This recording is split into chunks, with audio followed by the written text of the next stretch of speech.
Are you a big fan of cheese or dairy in your diet? And if you are, is that a problem? Is the cheese or the dairy making you fat or keeping the body fat on you? In this episode of the podcast, we'll do a deeper dive into this conversation and identify whether or not cheese is a picture, a part of the problem in your body fat cutting journey. Tune in, take notes. Welcome to the CrossFit Edwardsville Community Podcast, where we hear and learn from our coaches, CrossFitters, and Glen Ed community leaders. Now, here are your hosts, Dallas and Greg.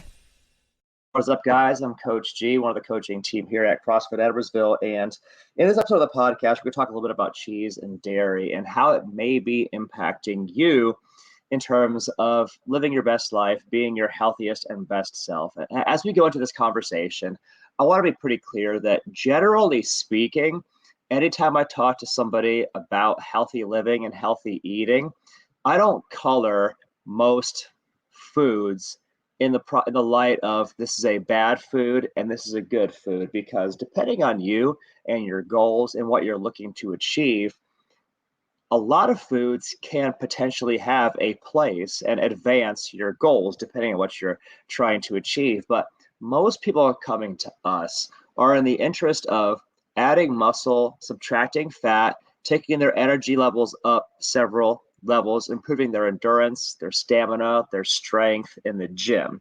And if those things resonate with you, if that's what you're looking to do in your life, in the gym or whatever, this podcast is for you, because I believe that for a lot of people, dairy or cheese in the diet is a piece of the puzzle. It's a part of the problem that can make it much, much harder for you to achieve your goals. So I want to outline some of my thoughts along this. And at first, I want to talk about cheese or dairy from an evolutionary perspective, because if you look at human history, I think it's very possible that our bodies haven't really adapted to consuming dairy products because it's only happened in the fairly recent past. It was after the agricultural revolution, which again, that's relatively recent in human evolutionary history. I think it is possible that our bodies have not really evolved to digest dairy efficiently, and there is some data out there suggesting that. So this is one introductory argument that at the very least should have us raising our eyebrows or asking some questions. A bigger one and a more potent one, as we head our way up the ladder of arguments, is lactose intolerance. Because a lot of people around the world are lactose intolerant, meaning that they lack the enzyme lactase to properly digest lactose. Lactose being the sugar found in your milks, your dairy, your cheeses, and things like that. And this intolerance, by the way, is more common in populations that did not historically consume dairy regularly. But I would also see, anecdotally, I believe that lactose intolerance is probably more common than a lot of people are aware of. I'm a great example of this because I did not realize that I had a lactose intolerance until I moved away from consuming dairy, gave my body a chance to reset, came back to dairy later, and realized the impact of dairy on me is I get congested, I get stuffy, I have a harder time breathing at night when I'm trying to sleep. And these are all effects that happen only after I reintroduce cheese or dairy or milk or whatever into my diet. And I've seen anecdotally that for people that subtract dairy from their diet and then later reintroduce it, you get a better, more complete sense of how it truly impacts you. And usually it's negative. People get bloated. They feel fat. They feel slow, sluggish. For a lot of people, probably more than even realize it, dairy is actually holding them back in terms of living their best life. So this intolerance warrants further investigation. The third issue is nutrient density, specifically getting many calories for relatively little return. It is true that some dairy products can be a good source of nutrients like calcium and vitamin D, often because they've been fortified with such, artificially infused with such. I would argue that these nutrients can be better obtained from other food sources that are more in line with the kinds of foods that our ancestors would have consumed, like your leafy greens, your nuts, your seeds.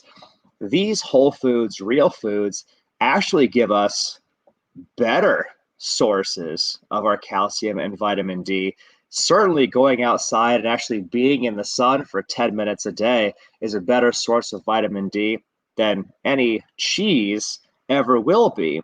So, this flies at the face of all the marketing that's tend to wrap around your milks and your cheeses for like, let's have this for healthy and strong bones. All of us have been hearing that song ever since we were little, and it's really just strong marketing from the food companies to convince you that you need to get calcium and vitamin D from cheese when really you could get it way better in all of these other different ways and in other mediums. So that's also flying contrary to the idea that your dairy is a health food.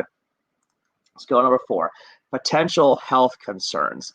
This is where things get interesting, I think, because there is some good scientific data that associates dairy consumption and various health issues like inflammation in particular, digestive problems. I mentioned the bloating, the stomach upset earlier. Acne is another one. And while the evidence is not 100% conclusive, we're finding that people that avoid dairy tend to minimize these health risks and have fewer digestive, inflammatory reactions and problems. Recommend at least trying going down the path of minimizing or reducing these things for that reason alone. But if I were to do an even deeper dive, I might ask myself, like dairy consumption specifically, how might it impact me as I try to cut body fat or lose weight for any good reason, right? The first issue is the caloric density I mentioned before. Like your dairy products, like your cheese, your butter, milk, they're often high in calories and fat. And again, calories are not necessarily your enemy. Dietary fat is not necessarily your enemy. But the issue is you're getting like this much calorie for this much actual nutrient density. To put it another way, it's many calories, relatively little return on investment.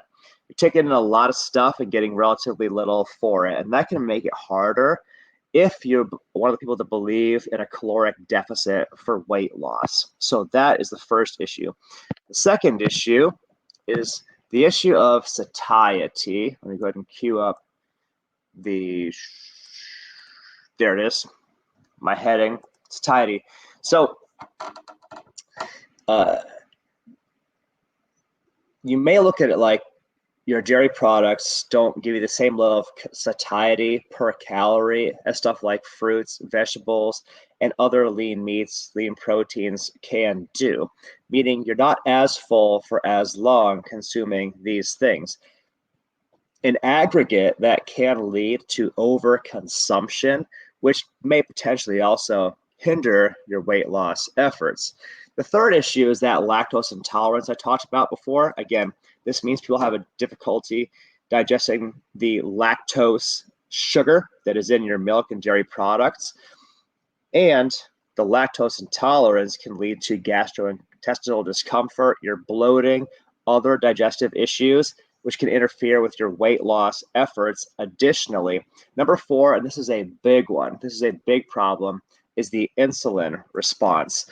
Now, depending on the person, dairy products can have a high level of impact on your insulin. Your dairy products like casein and whey can stimulate insulin release, and other components like calcium or the CLA, conjugated linoleic acid, CLA, these have been suggested to have some potential benefits, but the overall impact of dairy on insulin levels and weight loss is still it's very, very questionable. It's very questionable. So you need to be very mindful of the insulin response.